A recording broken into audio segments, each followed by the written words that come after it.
जब तुम प्रभु के सन्मुख होगे तो तुम देखना तुम्हारा उत्साह बढ़ेगा। कभी कभी सत्संग में कहते हैं कि अब उस आनंद की उंगन को कैसे बताएं। ऐसा समझ लो जैसे किसी का ब्याह तय हो गया हो संसारी पुरुष का, और उसके मनोनुकूल पत्नी मिल गई हो, और वो कितना फूला फूला घूमे, या माँ के इकलौते बेटे का ब्याह हो, फिर कैसे फूली फूली सबका स्वागत आनंद। अब ये कहां परमानंद में प्रभु से उदाहरण बैठेगा, पर वो तो अद्वितीय है, अचिंत्य है। ऐसे ही चंद्र शाखा न्याय जैसा कि डाल के एक हाथ ऊपर देखो चंद्रमा दिखाई दे रहा, अद्भुत फूलन, अद्भुत उत्साह। जिस समय भगवत सन्मुख होगे ना, एक ऐसी उन्मत्तता, एक ऐसे आनंद की उंगन, उसके लिए ललचाओ। जो तुम खोज रहे हो इधर नहीं है, वो इधर है। परमानंद, विज्ञान आनंद, क्या क्या भगवान की उस आनंद को महापुरुषों ने सजा करके बहुत सुख में, परमानंद में, निश्चित निश्चित। हम कई बार कहा है कि अगर ऐसा कुछ होता तो हम कह जरूर देते, भले हमारी कमी होती कि हमारी कमी कारण, पर हम कह देते, बस सच्ची कहते हैं। और उसी आनंद का ये जितना ये आनंद का जो क्षेत्र माना गया शरीर है, भोग है, इसकी तो दशा देख रहे हो। आनंद का स्वरूप प्रभु में। ज्यों ज्यों तुम्हारा प्रभु सन्मुख होकर कदम बढ़ेगा तो तुम्हारे अंदर अद्भुत आनंद, अद्भुत उत्साह, अद्भुत उत्कंठा और एक दिव्य शक्ति। ये भी बात, एक दिव्य शक्ति, तुम्हारे अंदर देवी संपदा बढ़ने लगेगी, एक अलौकिक शांति रहेगी, दुख सुख में एक समानता का भाव आ जाएगा। कोई भी भोग तुम्हें प्रिय नहीं लगेगा। नहीं खान पान ते भावे है, नहीं कोमल वसन सुहावे है, सब विषय लगे ते खारा है, हरियासिक का मग न्यारा है। संत जन देखते ही ऐसे लगेंगे जैसे सने संबंधी जन मिलते हैं। अच्छा अच्छा, ऐसे संतों को देखते ही मन नाच पड़ेगा, आज तो हो भाग्य भगवत सन्मुख का, आज तो हो भाग्य, हमें साधु समागम मिला, हमें संत जन मिले। तुम्हारी विलक्षण एक स्थिति होगी, कोई भी द्वंद्व तुम्हें स्पर्श नहीं कर पाएगा। निराशा, चिंता, भय, विषाद, कामना, वासना, ये सब क्षीण होने लगेंगे। केवल भगवत सन्मुखता। जब तक तुम भगवान की तरफ पीठ किए हो, संसार भोगों की तरफ मुख किए हो, तो तुम कुछ भी कर लो, तुम्हें सुख शांति मिलने वाली नहीं। जितना जितना तुम भोग संग्रह, धन वैभव एकत्रित करोगे, उतना ही अशांत और चिंतित और शोकित होते जाओगे। ये महापुरुषों की बात है, देख लो अपने हृदयों को। जितना तुम भोगों की तरफ बढ़ोगे, परिणाम में ये दोष तुम्हारे अंदर आएंगे। जैसे भगवत सन्मुखता, तो कैसे जाने भगवत सन्मुख है?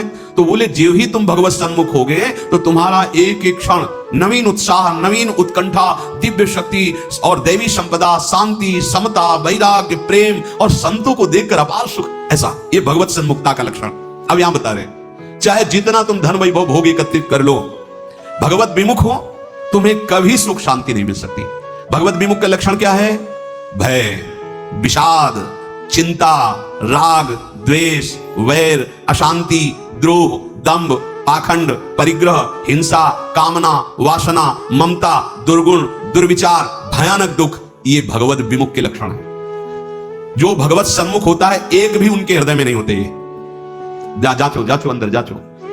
भगवत विमुक्ता का लक्षण, मूल लक्षण भोगों में सुख है, इसी में सारे दोष बैठे हुए हैं। और जहां भगवत सन्मुख हुए, तहां तुम्हारा प्रतिपल नवीन उत्साह, नवीन उत्कंठा, दिव्य शक्ति, दैवी संपदा, शांति, समता, वैराग्य, प्रेम, समस्त द्वंद्वों से छूट करके एक अद्भुत आनंद और संत समागम जीवन बन जाएगा। देखो राधा बाबा पूर्ण महापुरुष हैं, कोई इनको जानना थोड़ी साधन साध्य के विषय में, पर आपको ध्यान होगा जब ऋषिकेश में उनके गांठों में बहुत दर्द, वात रोग के कारण, तो वो अपने निजी जन से कह रहे थे, भाई मुझे सत्संग में पहुंचा दो। वो सेवा करते करते शायद श्रमित हो गए होंगे या जो भी, तो उन्होंने बाबा की इस बात का सपोर्ट नहीं किया। बहुत बार कहने पर तो बाबा कहा कि आप ये जानते हो कि हम जा ही नहीं पाएंगे। उन्होंने कहा आप जा ही नहीं पाओगे क्योंकि आपकी गांठ फूल है। ऐसा फिर जो बाबा ने अंदर बात की, वो जो लिखा था कि भगवान श्री कृष्ण से प्रार्थना की कि प्रीतम मुझे इतनी सामर्थ्य केवल दे दो कि जहां से सत्संग सुनाई देता वहां तक मैं पहुंच जाऊं। और एक बांस डंडा उठाया और बाबा घसीटते हुए वहां गए। इस बात का बहुत प्रभाव पड़ा हृदय में कि इनको कोई साधन साध्य विषय अब जानकारी की आवश्यकता नहीं। पूर्ण महापुरुष है, संपूर्ण है, उनमें कोई भी, लेकिन ऐसे महापुरुष होते हुए सत्संग की इतनी प्रियता। वो देखो लिखा है, साधु एकदम आनंदित हो गए कि आज तो मुझे साधु समागम मिला। ये भगवत सन्मुख का लक्षण, विमुख का नहीं, भगवत सन्मुख का लक्षण। तो हम अपने को जबरदस्ती मुख मोड़ना होगा। अगर हम इसी जन्म में परम कल्याण चाहते हैं, इसी जन्म में सुख चाहते हैं, मुख मोड़ना हो। जबरदस्ती शब्द लिखा है, जबरदस्ती मोड़ना, हटो हटो।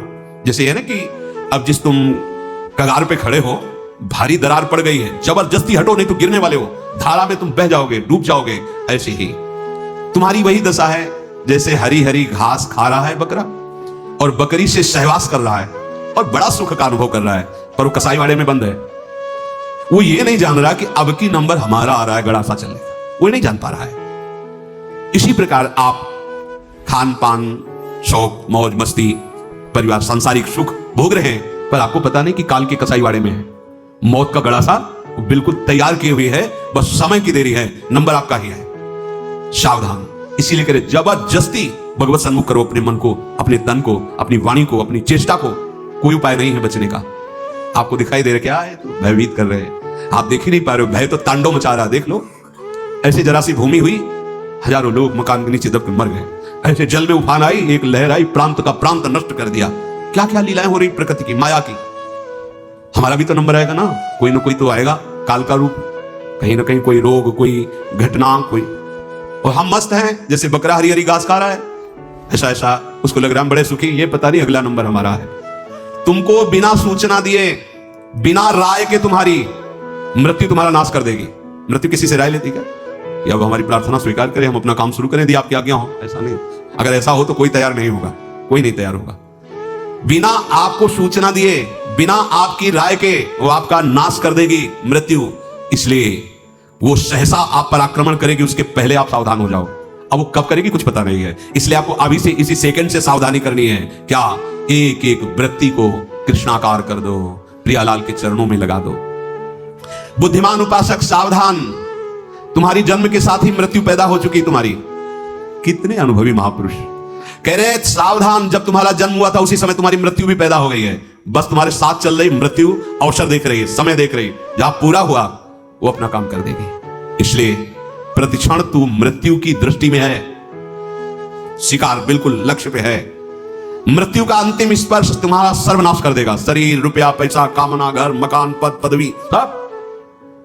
अतः तुम कुछ ऐसा करो जिससे मृत्यु शरीर पर प्रभाव पड़े, आप पर नहीं। आप कर्ता भोक्ता भाव में, इसलिए आप पर प्रभाव पड़ता है। वो क्या है? इस चक्र से सदा छूट जाने के लिए एकमात्र सब ग्रंथ, सब संत और सब पंथ का निर्णय है सतत भगवत भजन, सतत भगवत चिंतन, प्रभु के आश्रित होकर प्रभु का भजन।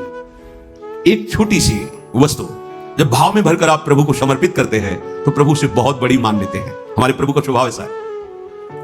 पत्रम पुष्पम फलम तोयम ये में भक्ता। देखो नाशवान वस्तु है ना। अगर एक चुल्लू जल भगवत अर्पण कर दिया, भगवान उतने प्रसन्न हो रहे हैं। एक तुलसी दल ले लिया, एक फूल ले लिया, कोई फल ले लिया, और भगवान भाव में भरकर कहते हैं अश्नामी, मैं उसे खा लेता हूं। जैसे फूल सूंघने की वस्तु है, पर भगवान कहते मैं पा लेता हूं, पत्ता पा लेता हूं, जल पा लेता हूं, फल पा लेता हूं। पत्रम पुष्पम फलम तोयम ये में भक्त्या, भक्ति भाव से जो भक्त अर्पित कर देता है भगवान कहते हैं मैं उसे पा लेता हूं, वो शाश्वत हो गई। दो प्रकार की बैंक है, एक मायाकृत बैंक, एक हरि बैंक। हरि बैंक में वही वस्तु जमा होती है जो त्वदीयम वस्तु गोविंदम तुभ्यमेव समर्पय से होता है। ध्यान रखना, आपके द्वारा दी हुई वस्तु आपको समर्पित है, ये हरि बैंक में जमा हो गया। अगर आप निष्काम भाव से करते तो भगवत प्राप्त हो जाएंगे, सकाम भाव से करते तो आपको बहुत आगे बढ़ करके मिलेगी। और यहां जो बैंक में मायाकृत जमा है ये सब रद्द, शरीर छूटा सब व्यर्थ गया। मानव जीवन का एक एक क्षण इतना कीमती है कि उसके बदले में फिर कुछ नहीं है कि हम ये दे करके समय